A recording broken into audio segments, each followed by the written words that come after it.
Hello guys, good morning. তা দেখো আমার ছেলে ঘুম থেকে উঠে রেডি হয়েছিলাম, ভাবছিলাম দোকানে যাব।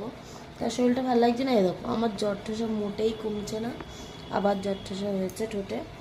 আর এখন প্রায় সকাল নটা নটা না 9:30 মতো বাজে। এখন আমি উঠেছি অনেকক্ষণ আগে, এখন মেয়েকে রেডি করলাম, ও যাবে স্কুলে। এই দেখো ব্যাগটাকে রেডি করে দিয়েছি, বিছনা কাঁথা কিচ্ছু। আর আমাদের ঘরে সবসময় দেখবে একটা করে কাঁথা, যেহেতু এসি চালায় তোমাদের দাদাভাই, কালকে প্রচুর। আর এই দেখো মেয়ে রেডি হয়ে গেছে, ওকে রেডি করে দিয়েছি। আজকে দুপাশে দুটো টিক্কি বেঁধে দিয়েছি।